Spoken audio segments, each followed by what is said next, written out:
Chester Nez and the Unbreakable Code, a Navajo Code Talker's Story, by Joseph Bruchac, illustrated by Liz Amini Holmes.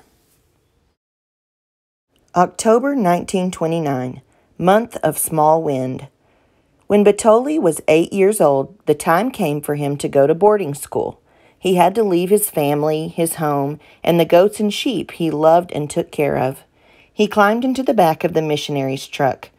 "You need an English name," the missionary said. Batoli's name was Navajo, like he was. "You will be Chester," the man said. At Fort Defiance School, the matrons shaved off Chester's long hair and gave him a blue uniform to wear.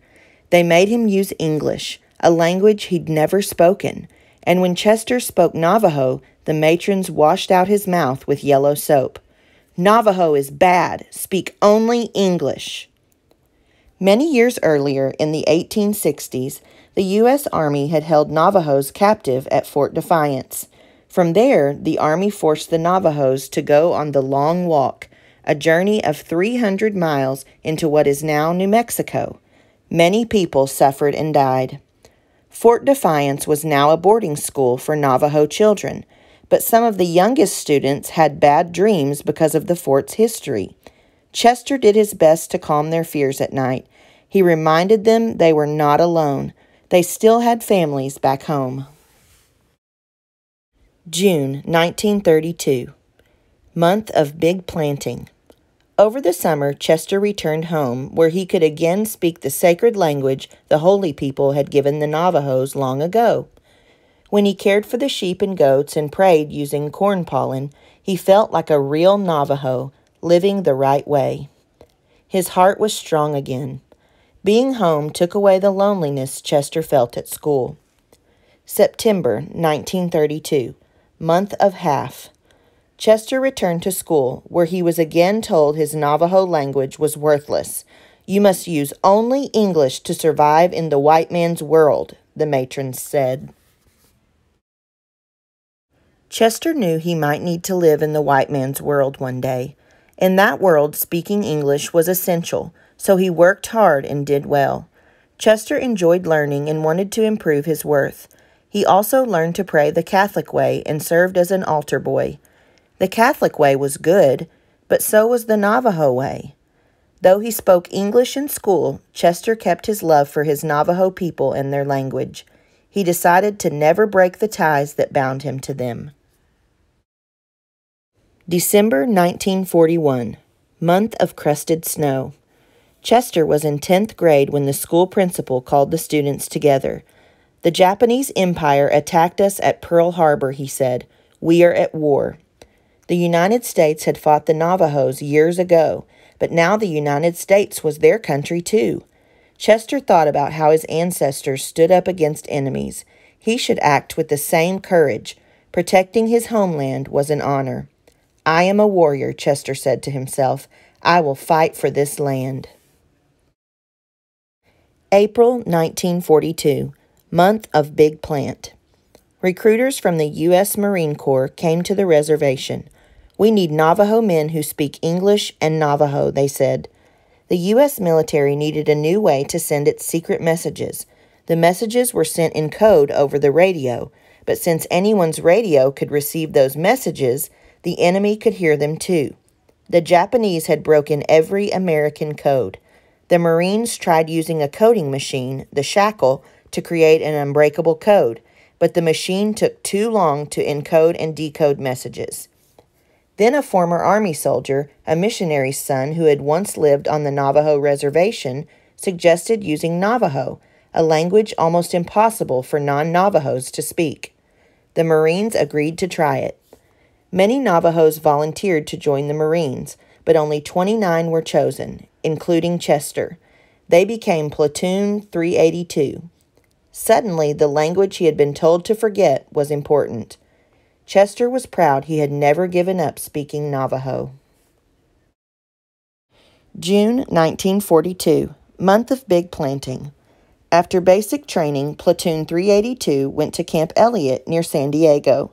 An officer took the platoon into a room. "Create an unbreakable code," he told them. Start by choosing one word for every letter of the English alphabet."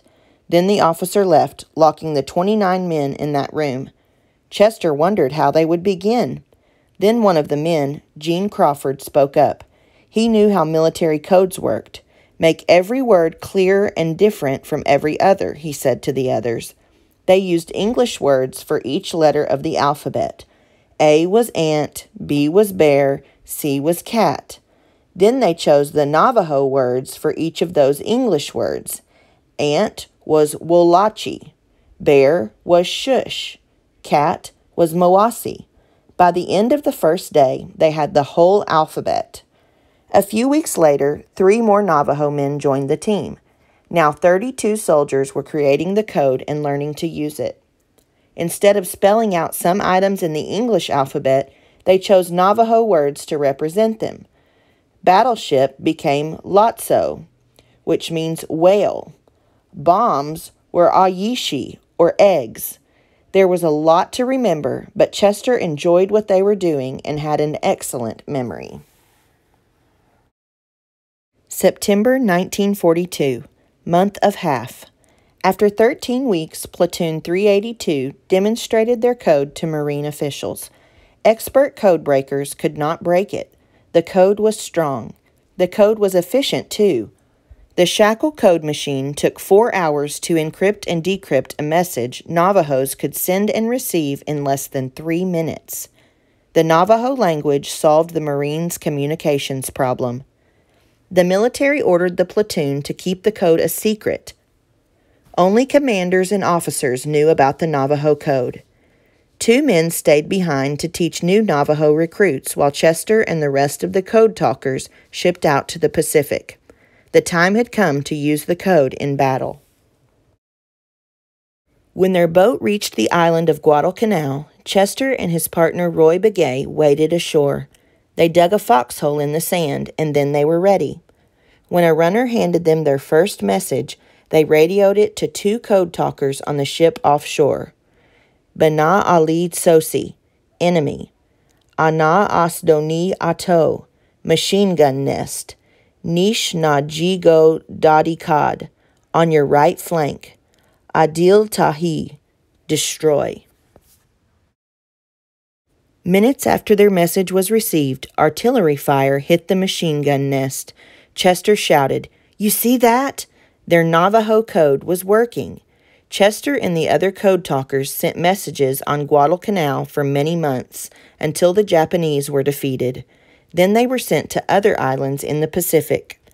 The soldiers saw terrible things in combat.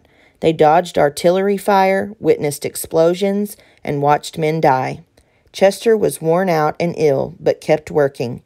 Every day he prayed in Navajo, using corn pollen from his medicine bag. The Navajo way gave him strength and helped him survive until he could go home. January 1945, month of Small Eagle. Chester was finally home, but he'd seen too much death. He felt at times as if he were dead too. Chester could not tell anyone, not even his family, about the Navajo code. It was still a secret. Keeping that secret brought back the loneliness that hurt so much when he first went to school. Chester's family knew he needed help. They arranged an enemy way, a 4-day-long ceremony to help someone exposed to the evil of war. This ceremony was also done for children returning from boarding schools like Fort Defiance. Chester knew that being at school with its military structure and harsh discipline was similar to enduring war. The ceremony restored Chester to the trail of beauty and the right way. He no longer dreamed of war. September 1945, month of half. 8 months after Chester came home, the Japanese surrendered and the war was over. The Navajo code had been vital to the war effort. Code talkers had served with every Marine unit. By the end of the war, more than 400 Navajos had served as code talkers. They had been told in school that their language was no good, but they had proven that wasn't true. The Navajo code helped win World War II. Like his people who survived the long walk, Chester had never forgotten his Navajo heritage. Despite being told to give up his Navajo language and culture, he found ways to merge them with the white man's world. His spirit stayed unbroken. He kept his feet on the trail of beauty. Author's note: Chester Nez went on to serve stateside in the Korean War, from which he was discharged as a corporal. Chester also continued his schooling at the University of Kansas from 1946 to 1952, where he studied commercial art.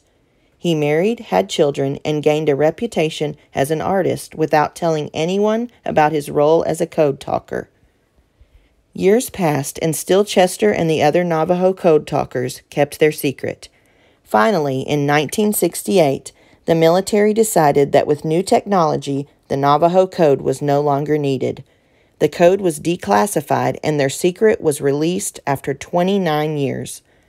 In 1982, President Ronald Reagan declared August 14th National Code Talkers Day, and more people began to learn their story. In December 2000, President Bill Clinton signed into law an act honoring the code talkers. The original 29 were given gold medals, and all the code talkers who followed were given silver ones. Chester appreciated being invited to the White House and being given those honors. But what he felt best about was that he had been able to live the right way as a Navajo, holding on to his language and traditions despite being told in school to give up his culture. Eventually, with the help of Judith Avila, Chester decided to tell his story. It was published in 2011 as the book Code Talker, the first and only memoir by one of the original Navajo code talkers of World War II. Chester was the last survivor of the 29 original Navajo recruits who created the Unbreakable Code.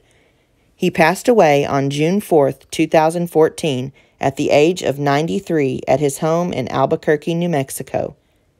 Chester's name and that of hundreds of other Navajo men who served as code talkers in World War II can be seen on the bricks of the Veterans Memorial in Window Rock, Arizona, in the heart of the enduring Navajo Nation.